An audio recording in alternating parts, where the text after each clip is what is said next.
We have still a few people coming in, so just going to give it another 10 seconds, and then we'll get started here so that people can settle down. We still have a lot of seats open in the front. No questions for guys who sit in the front.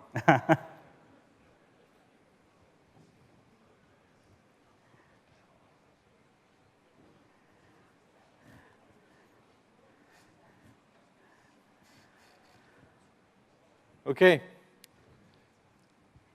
So good afternoon, everyone. How's everyone doing? Good afternoon. Good. Guys are not energetic enough. So my name is Mandeep. I'm the product manager for App ID at Palo Alto Networks. And I'm Arun Kumar. I'm the product manager for decryption and PKI. So together, we will be taking you today through the journey around how to strengthen your internet gateway. And the way we are going to talk about this is that we will give you some of the fundamental building blocks that should be part of your strategy for strengthening your internet gateway. While we give you these building blocks, we will also give you pointers to specifics around these so that in 2 to 3 weeks from now, when you guys go back, you can get back to those details. So look for the QR codes that you see here. You'll see them coming up through the rest of the discussion. So with that, let's get started. So how many of you here are Star Wars fans? Quick raise of hands. Oh, quite a lot. That's a lot. So the concept that we will use here, or the model that we will use here, is that we would like to help you understand how an adversary works. What is an adversary's mindset? What goes through their head when they go about stealing your data or infiltrating your network? Because once you understand the adversary, be it Darth Vader in Star Wars or be it a persistent attacker, you can then also start building a strategy for securing your most vital and important assets. We would want you to refine your understanding of that mindset so that you build your strategy. And over time, we would hope that you feel like part of the Jedi Council, like Yoda. So our mission here is that you feel like an expert over time. We understand that when it comes to strengthening your internet gateway, it's a journey. It's not something that can happen overnight. But we will give you a lot of pointers on where you can go and look for more specific details. Some of you may have also gotten one of these cue cards while you were walking into the session. So these cue cards gives you also links to where our best practice documentation sits so that you can go and refer to those details while we discuss the building blocks of your best practice strategy.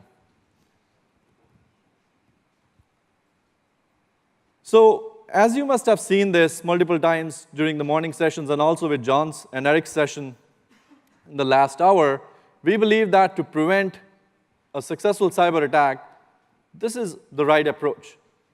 And why do we talk about this multiple times is it's very simple, and it gives you a phased way of thinking about your internet security best practices. It all starts with complete visibility. This is complete visibility for all applications, for all users. This is where tools like the SaaS application and usage report and ACC are really useful. Once you have the complete visibility, you use that to reduce the attack surface. This includes App ID. This includes user ID. This also includes geo-IP blocking. Once you have reduced the attack surface, you also want to prevent the known threats. These are known malicious things. So this is where the security profiles come into play. URL filtering, file blocking, antivirus, vulnerability protection. We'll talk about those in detail. And last but not least, this also means how do you prevent unknown threats? How do you take something which is unknown and quickly figure out if it is malicious and distribute that information across your entire infrastructure? This is where WildFire comes in. Now, the key to get this to work is consistency. And when we say consistency, it means it has to be consistent across all your locations, no matter where your users are. It has to be consistent across all your deployments, private cloud, public cloud, SaaS applications, mobile users, and even you have to think about IoT devices when you go about planning this. Now, talking about internet, back in the day, this is what an internet gateway looked like. So you have a POP, an internet POP, where basically you're connecting and you're going out to the internet. And all your users who were sitting together at the HQ are basically going out to the internet and accessing different sites. However, there has been an evolution over time. The users are not just all at HQ. Your users force is now geographically spread out across your corporate offices, across multiple locations. We are all here this week at Ignite. A lot of us are accessing work resources from hotels. A lot of you will get tired and would want to, get some coffee. So you wouldn't go to a coffee shop, by the way, in Amsterdam. You don't get coffee there. You get everything but coffee there. And you would be going to a cafe. In the US, you can still go to a coffee shop and get coffee. But the point is that your location is so diverse now that you keep moving from one place to the other. At the same time that the resources that you have been accessing have also evolved. So it is not just you going to bbc.com or efteling.nl. It's you going to different applications now on the internet. How many of you here use Office 365? Pretty much everyone. With the likes of Office 365, or a SaaS application like Office 365, you're storing your identity in the cloud. You're storing some really confidential documents in the cloud because you're putting your trust in the security that the SaaS vendor is providing. Then you also have to think about the public cloud. DevOps can now spin up applications much faster in a public cloud environment. They can open up these applications to different users in a much simpler way, in a much more agile way. So how do you think about securing your assets in the public cloud? At the same time, how do you think about securing your identity, the likes of single sign-on? So to solve this problem the right way, you also have to think about the internet gateway in a more evolved way. So what used to be, back in the day, an appliance like a 3000 series or a 5000 series sitting in your environment can now take different shapes and forms. It can be a VM series protecting your public cloud deployments, if you have web servers that you have deployed in public cloud. It can be Global Protect Cloud Surface, as you must have seen in the morning, for your vastly spread out workforce or your vastly spread out branch locations. It could be Global Protect when you're accessing work resources remotely. And to protect your SaaS applications, especially when those SaaS applications are being accessed from unmanaged devices, you have the likes of SAML proxy. That should form a fundamental part of your strategy for securing your internet gateway. Now that we have understood how the internet has evolved and how the users has evolved, let's talk about how the attackers have been thinking for the last few years. So as you can see, we clearly love Star Wars here. But how many of you have seen the new Star Wars movies? There's a few that came out in the last few years. Quick raise of hands. So if you remember, just like in the old Star Wars movies, the new Star Wars movies, there's a bigger Death Star that gets blown up at the end. Similarly, the attackers, they haven't really changed a lot of their tactics. They still keep using the same tactics because they work, right? And they're easy. They still use exploit kits, as we have seen in the session before us. They still use known vulnerabilities, like Drupal. They're dumping vulnerabilities and trying to infiltrate. They're also still trying to exploit protocols like SMB, DNS, or TLS. However, we've also seen a substantial increase in credential theft. in how they are trying to get people to submit their credentials, how credential harvesting is being used as an important vector. So if this is the attacker's repertoire and this is their mindset, Arun is going to take us through some of these attacks that have happened in the last few years to get into the head of the attacker. Thanks, Mandeep. So now that we have some sense of how the internet gateway has evolved, we'll look at a couple of attacks here. We'll go through how the attack lifecycle happened and what capabilities kind of map to each and every stage of the attack. So the first one, the entity shall not be named, but it's a government entity that got breached a couple of years back. And we're going to be looking at this particular attack from the perspective of this attack tree. The first thing here is the main objective, which in this case was to steal sensitive data. This data was not for making any quick buck or something, but it was more of an espionage activity. The second layer is basically how you get to that primary objective.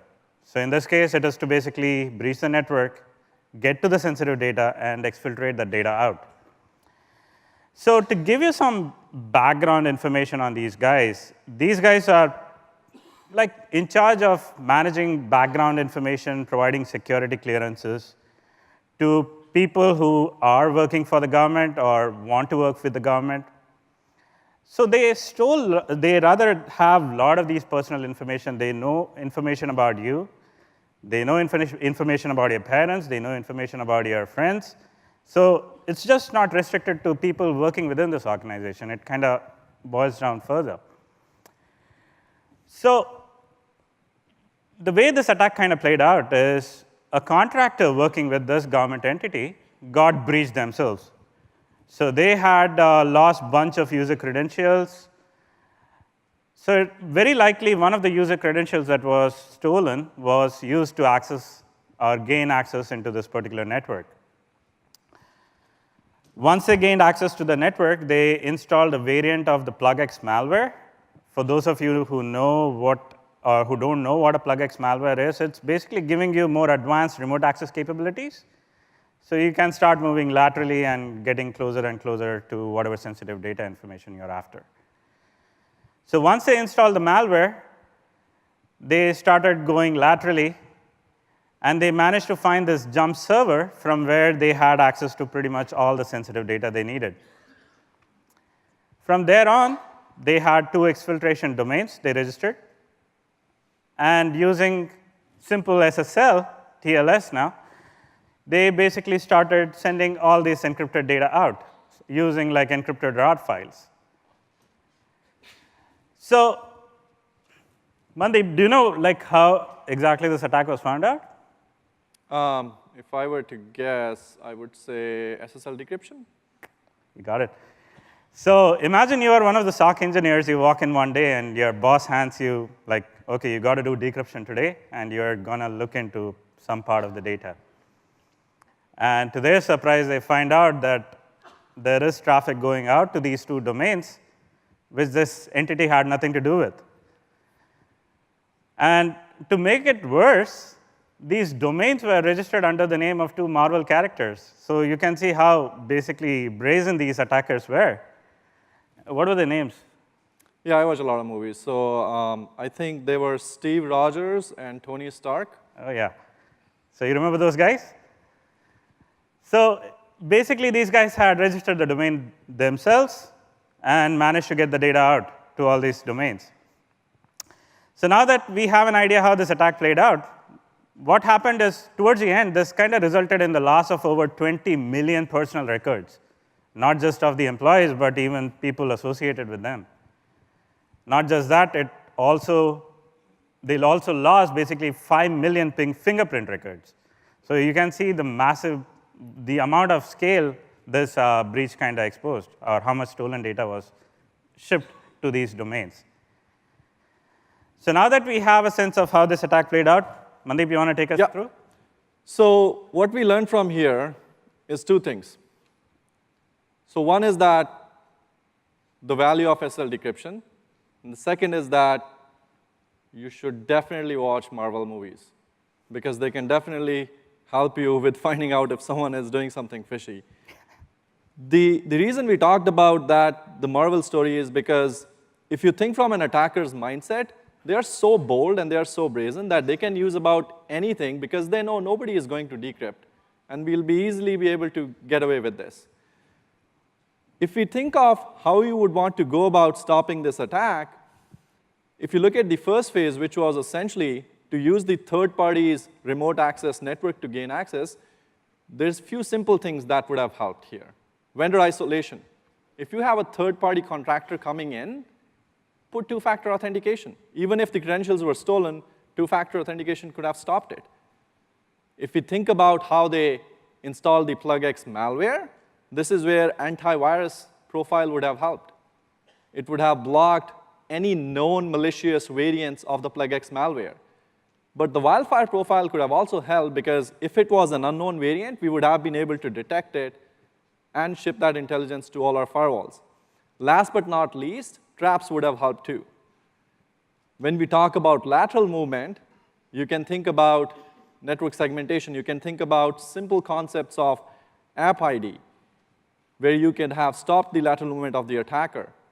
With PAN-OS 8.0, we came up with something called authentication policy, where for your most sensitive assets, you want to put multi-factor authentication. You also have Magnifier, which does machine learning to identify any malicious user activity within your network. When we talk about C2, they could have used the anti-spyware profile. They could have used PAN-DB to block any C2 categories which are related to the C2 traffic. And for the last phase of the attack, which was essentially around exfiltrating data and encrypting it and exfiltrating data, again, app ID and file blocking could have been invaluable there. We'll go through the details of these in a little bit from now. But let's look at another attack that Arun will take us through, where the objective was a little different. So this one is a ransomware, very well known. So here, unlike the previous one, it's all about making a financial gain, making some quick money. So how do we go about this? It's, again, trying to breach the network, getting to that sensitive data, encrypting that data, and then extorting the users. Very simple. So let's take an example of some recent ransomware attack and see how that kind of played out. So it's here now. It's about drawing your user to a malicious site, trying to see what client vulnerabilities can you basically exploit. And once you find out that vulnerability, you exploit that vulnerability, you download a ransomware payload from some C2 domain. Once you do that, you execute that ransomware payload and encrypt all the data. So here, let's look at what could have helped us here. So the first part of the ransomware attack was essentially drawing the user to a malicious site and making them download something malicious. This is where, again, PAN-DB would have helped. You could have blocked the malicious categories. Anti-spyware could have, again, helped because a lot of these ransomware softwares, they essentially work through the command and control channel. And if you block that command and control channel, it will effectively not work. The second aspect that we have to think about also is how the exploit, which application was the exploit used in, right? In this case, it was a Flash exploit that was used, and vulnerability protection could have protected us here. We ship a lot of protection for Flash and for Microsoft every other week through our content updates. The exploitation of the vulnerability on the endpoint could have been stopped using traps. The download of the ransomware payload, again, could have been stopped using PAN-DB, blocking the malicious categories. Running of the ransomware payload at the endpoint could, again, have been stopped by traps. And so does the encryption of your disk could have been stopped by traps. And this was a fairly bad attack. I think in Europe, there were a few institutions that were hit by this, and they had a lot of loss of data. So now that we have seen how the attack lifecycle looks, let's go dig deeper into all these security profiles. We're going to pick some of the easy ones to do first. These get attached to your existing security rule set, so fairly simpler to do than the other ones that we'll discuss later. And the first one that we are going to be discussing is URL filtering. Now, if you guys think URL filtering is a tool to prevent users from having a good time in the internet, that's not what it's made for. It's in fact a very, very powerful tool. It has the ability to prevent a user from going to any known malicious sites out there. This could include command and control, phishing, anything that hosts malware. And all this can be done while capturing valuable forensics data for you. So our best recommendation out here, or best practice out here, is to block all these known malicious categories. So we have a command and control category now. So you have to block that. You have a malware category, block that. You have a phishing category, block that. For any risky categories, like things like gaming, you need to provide the user a continue option so they know the risk of going to these sites, and they have to click through this thing to get there. And finally, all the categories that you have allowed, you need to enable logging using the alert option. So make sure you have all these options in there. And if you look back at the two attacks that we had, in both the cases, had we known about all the, basically any kind of the command and control channel or the exfiltration domains, this would have helped you catch all that thing from going out. So the other thing I want to mention about URL filtering profile, to add to what just Arun said, it's a great tool. It's a great tool because it can even help you lock down your app ID-based policies. If you have policies that allow SSL and web browsing, it makes total sense to put a URL filtering profile on top of those policies to block anything malicious, so that your SSL web browsing rule is specifically locked down to only allow the known good stuff. So the next one we're going to be looking at is antivirus. So if you think about it, how can a malware get in? It could be either me as a user going out to one of these free virus scanning pop-ups that come up and downloading the malware myself, or as in the case of the ransomware thing, a non-user initiated download. So something that came in and exploit, and it fetched the ransomware payload. So antivirus is basically there to prevent or block anything coming from a user-initiated download or a non-user-initiated download. So what is the best practice out here? So here, for any signature match, you have to reset both client and server connections. Mandeep, do you know what is there is a wildfire action actually, and do you know what is the default action there? Yeah, so that's something important to talk about. The wildfire action by default on the default profile is to allow all. So if you have a wildfire subscription and you haven't gone and changed that, you're actually allowing everything that the wildfire is telling you to be malicious. Exactly. So if you have a license there, wildfire license, and if you're getting the feeds for every 5 minutes, by default, that is getting allowed. So you have to make sure you're resetting that as well, both the client and the server. And then finally, by default, again, antivirus is only enabled on HTTP, SMB, and FTP. So nothing is blocked on something like mail, like SMTP or POP3 or IMAP. And mail is one of the sources of malware too. So you have to make sure you enable these things on all the protocols that are available for you. And this predefined default profile that we have, that's there only for you to clone it and customize it yourself. So please, please, please do not use it. The next one is file blocking. File blocking is about reducing the attack surface. If you know what are the common malicious file types, you have to block them. We understand you cannot really block every known malicious file type, case in point being executables. If I have to basically go and download my favorite browser, that's going to be mostly an executable, so I'll end up damaging the user experience. So you may have certain things like that, which you cannot block. But for those things, you have antivirus profiles. So if a bad executable came through, antivirus, if it is a known file, antivirus will catch it. So for everything else, you have file blocking. So you end up blocking any of these known malicious file types. And this should be for every user or non-user initiated downloads. the one thing that I do want to mention around file blocking is that we have made it a lot easier. There is actually a set of file types where we categorize these file types as risky file types, so you can actually just go as simply as selecting that and then doing the best practices that Arun is going to talk about.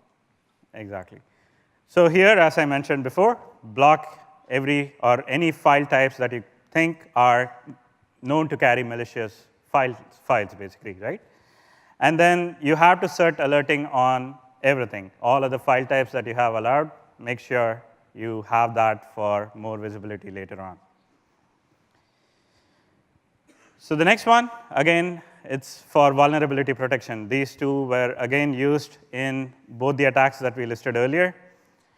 So here, it's all about preventing known attacks. If you think about it, all the recent vulnerabilities that came up, like Meltdown, Spectre, Eternal Blue, or any kind of client-side vulnerabilities, like the Flash exploit that we mentioned earlier, all this can be prevented using vulnerability protection. And this can help any kind of, if it's inside the organization, it also prevents an attacker from moving laterally, trying to use any kind of vulnerability to get through to other machines. And all this can be done while gathering forensic evidence. So you have a lot more granular options there. So here, our best practice is to use the modified strict profile and block every severe critical, basically critical, high, and medium client and server-side vulnerabilities, while turning on packet capture, which is also available for you.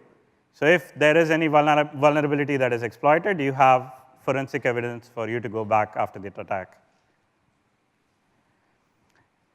Next one is anti-spyware.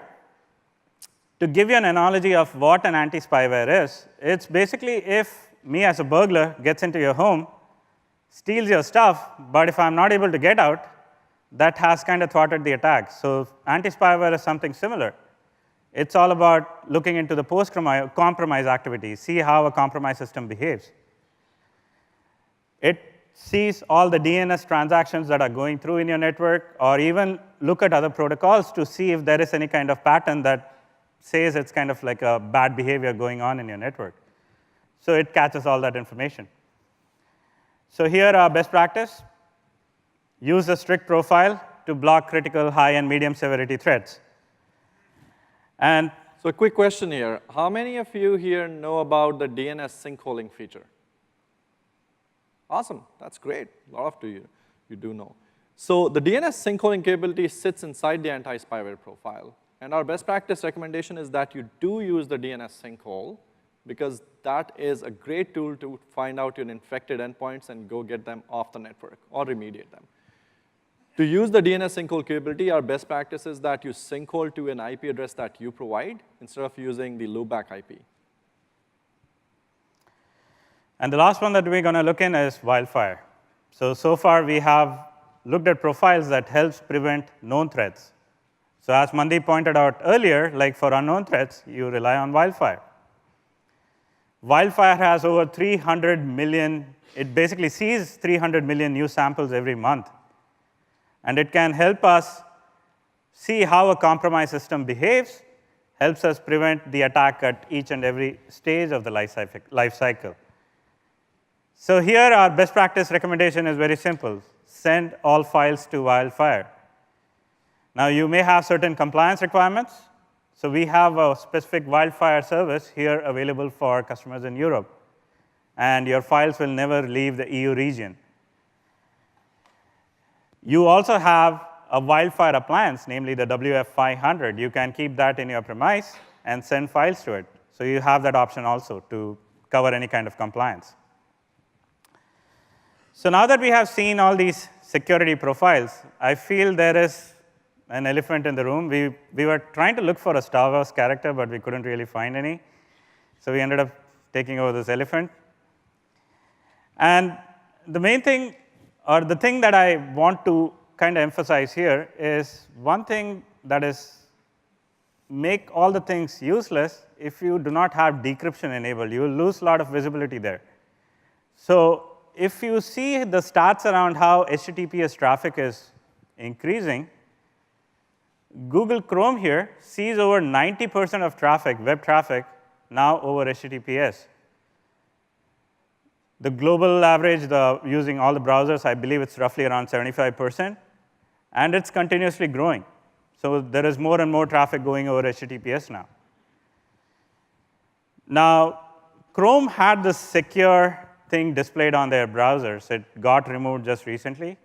I think with Chrome version 69, Yeah. which my computer updated a few weeks back, if you go to a website that is on HTTPS, back in the day, they used to say secure in green.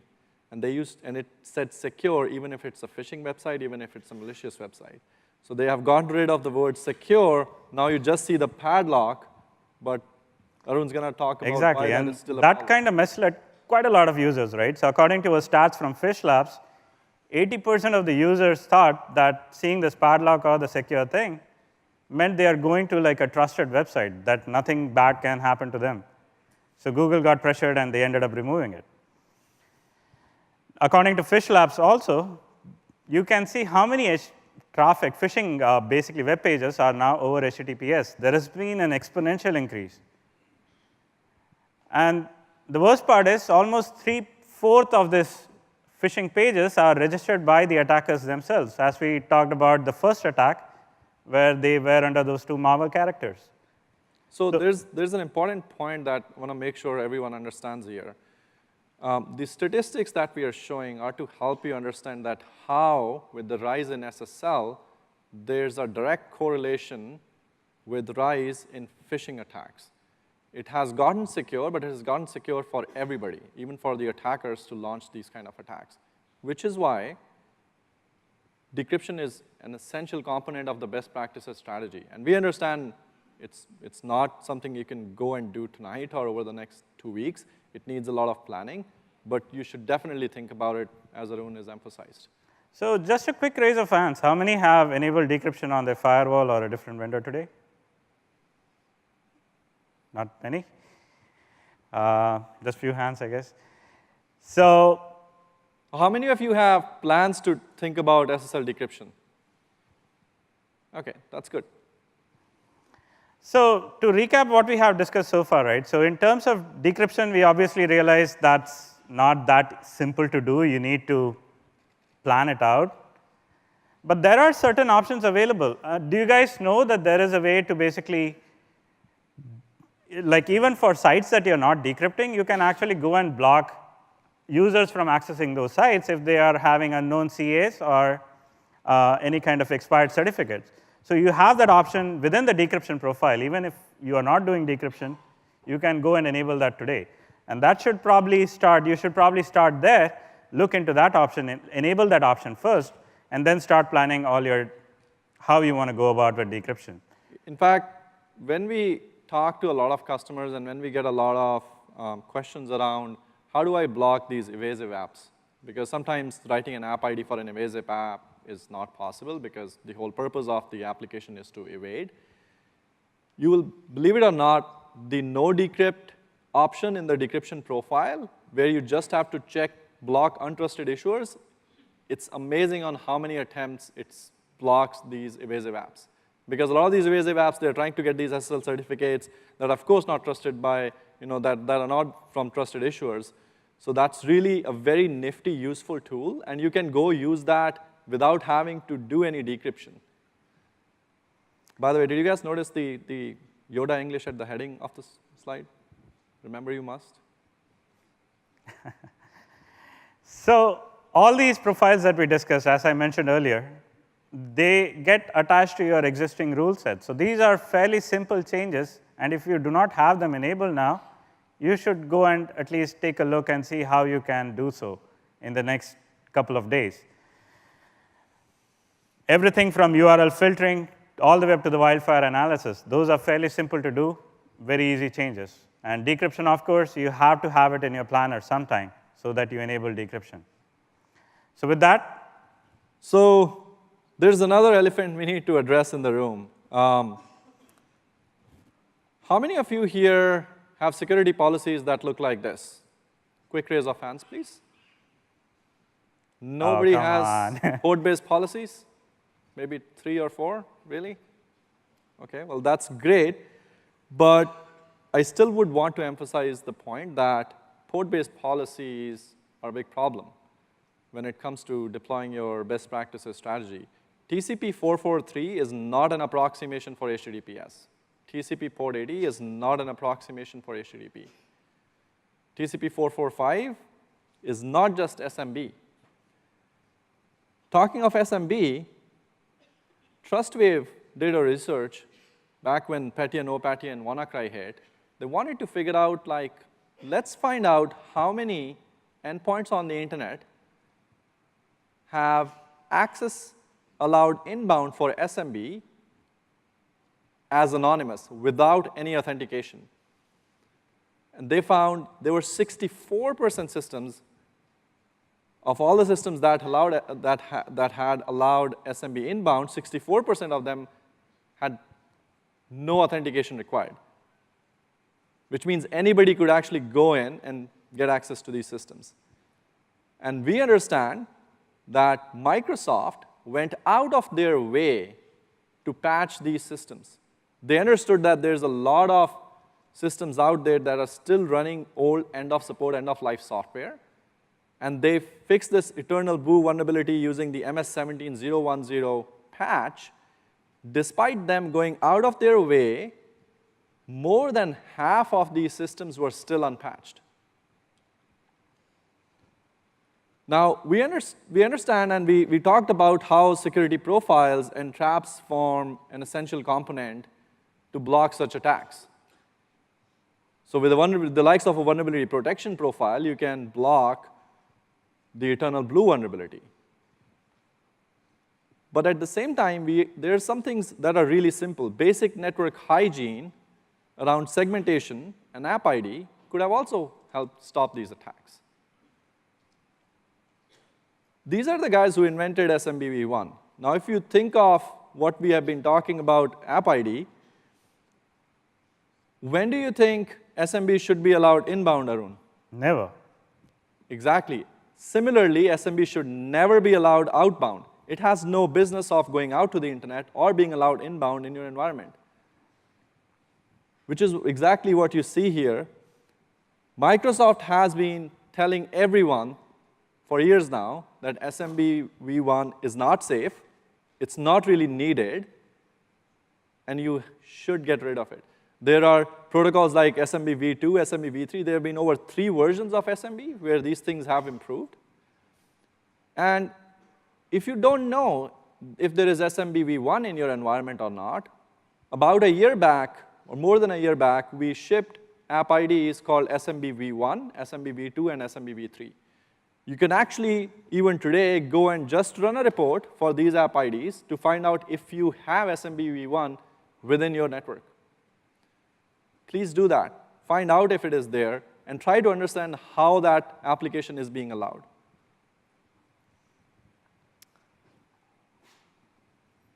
Now, talking of best practices and talking of app ID, let's take a look at how do you go about writing a best practices policy for segmentation around app ID. So the first thing you want to allow is the known good stuff.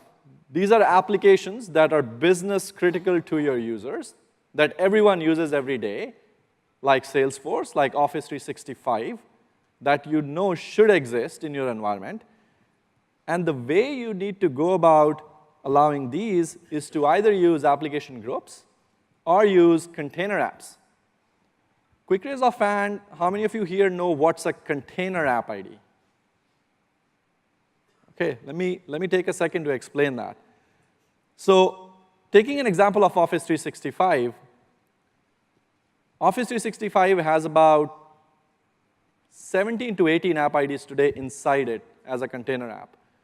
We want our customers to be able to allow sanctioned apps in a simpler way, which is why we recommend that if it's a sanctioned SaaS application or an app ID, just allow the container. So you don't have to allow SharePoint Online, Outlook Web Online separately.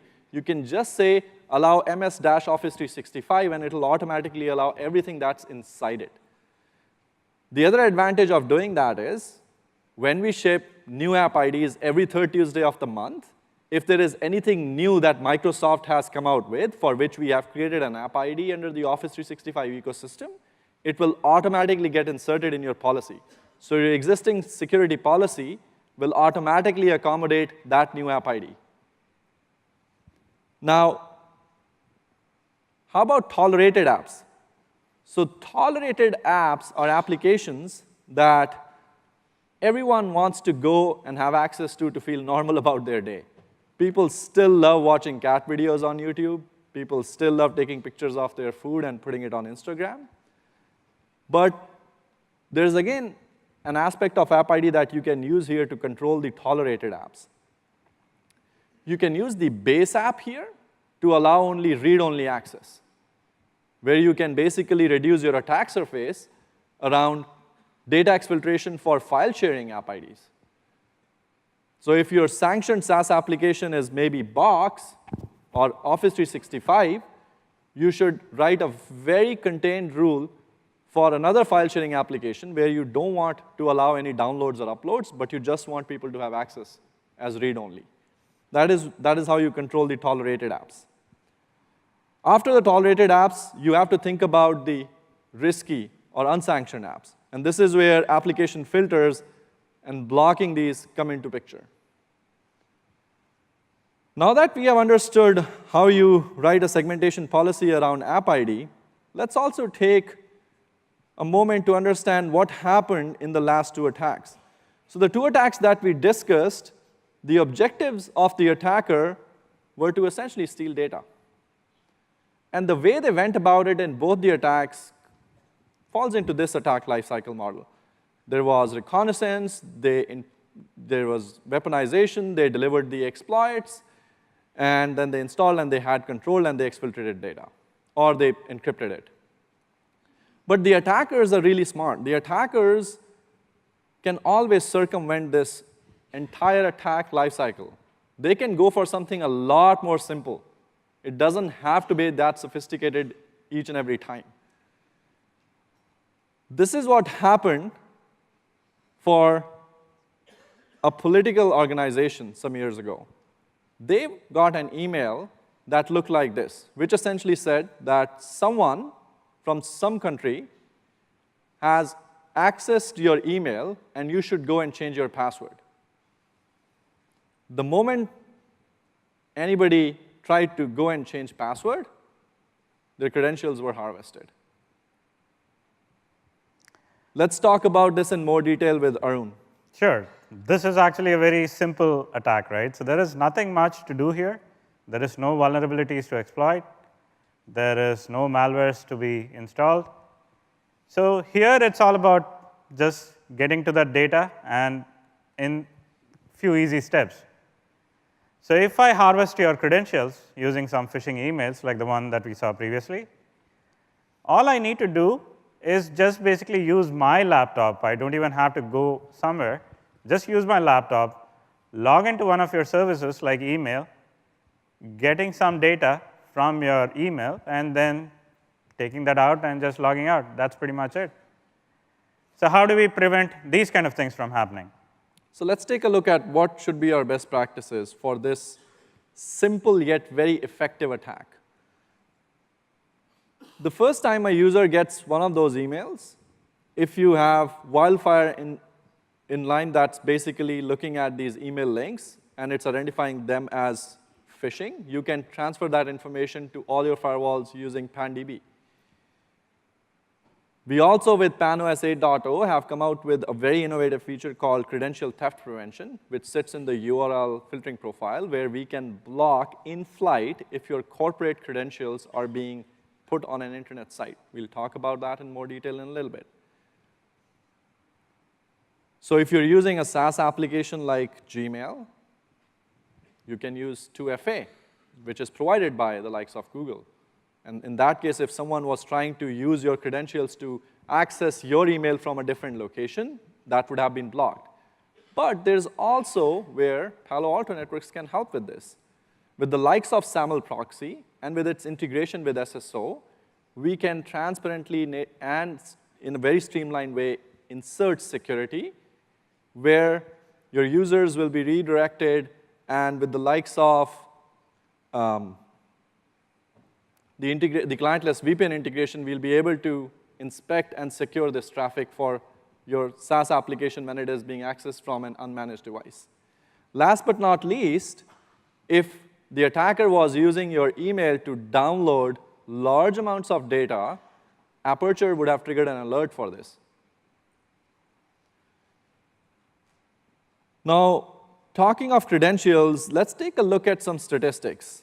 And it's very important to understand these statistics so that we underscore the risk that comes with credential theft. And then we will take a look at what you can do as a best practices to stop these attacks. So as per the DBIR from Verizon from 2 years ago, 81% of all data breaches either involve stolen credentials or weak credentials. Out of all those attacks, the 91% of phishing attacks target credentials. When we talk phishing, typically we try to think of something like spear phishing, where an email is targeted to someone very specific high up in the organization with an exploit or with a payload that they have to go and click, and that's when you have the exploit that runs.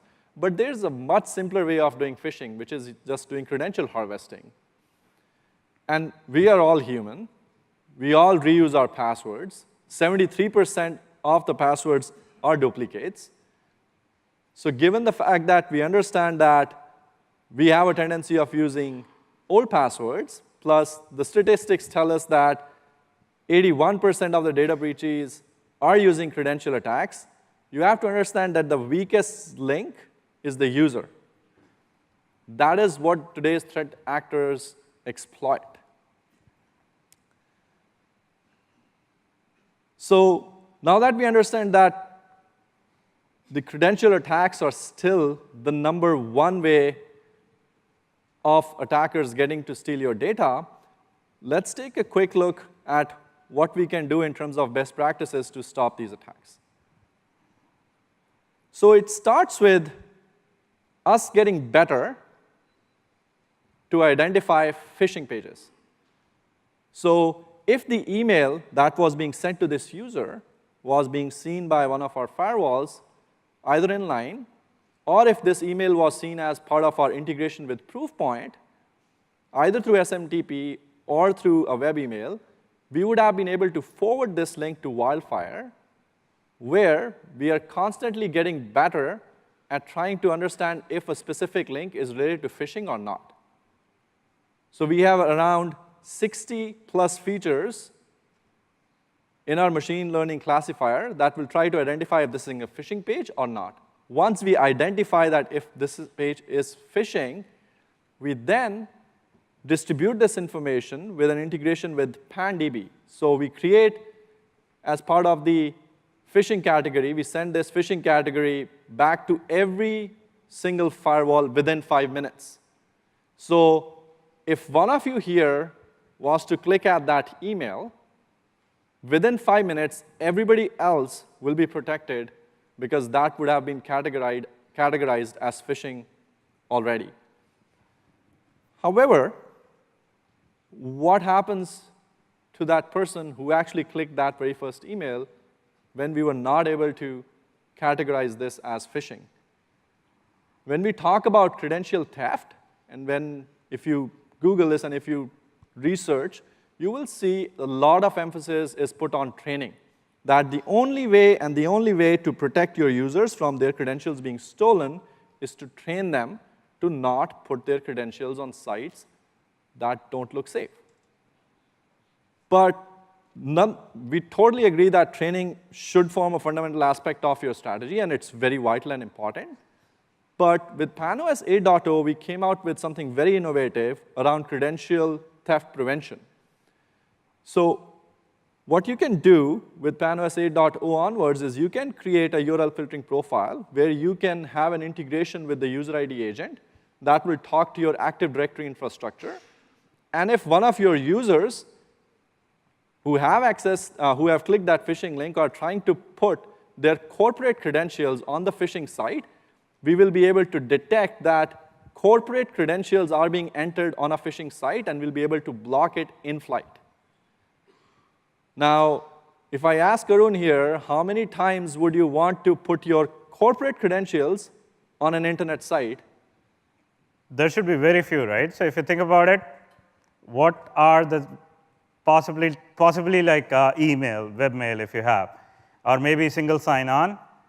Maybe you have certain sanctioned SaaS applications where you have to put in these user credentials. And maybe if you're using clientless VPN, that's when you are pushing out user credentials.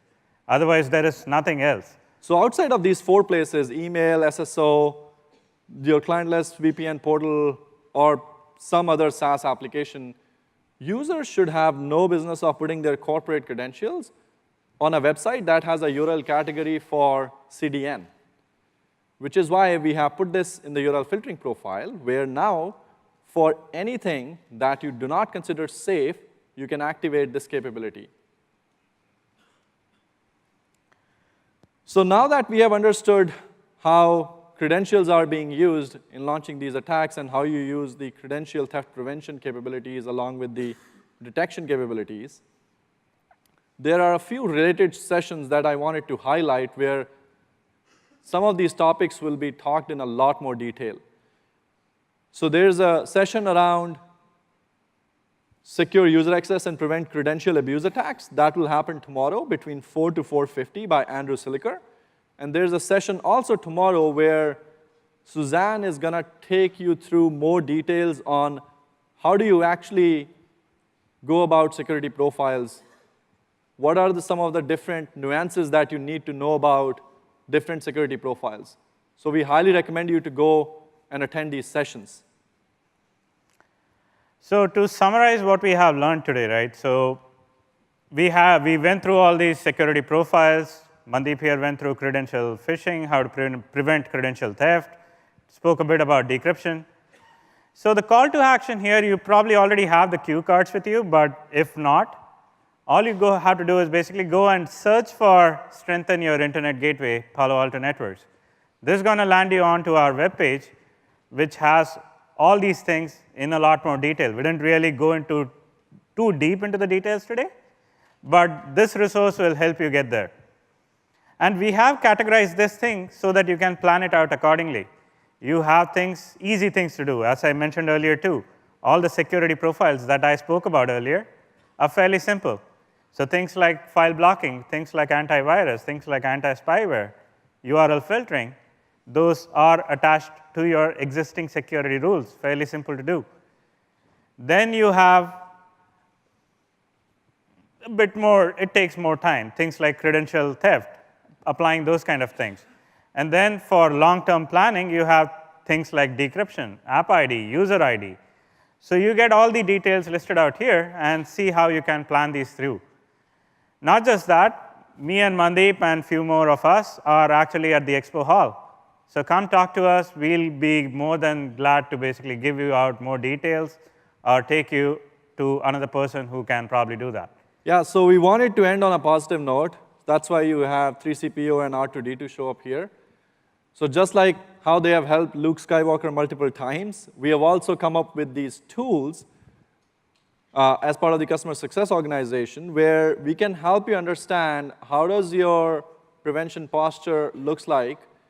We can do a prevention posture assessment, and there's also a BPA tool, the best practice assessment tool, that can actually look at your configs today that you have and help you find out gaps where you're not implementing best practices and how you can go about doing those.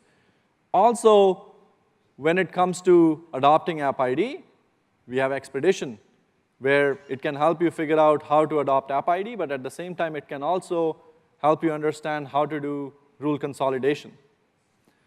So we highly recommend you to visit these booths in the expo hall for Expedition and customer success tools. And with that, we would like to thank you for sparing your time to come here and have this session with us. Thank you very much. We'll see you around in the expo hall.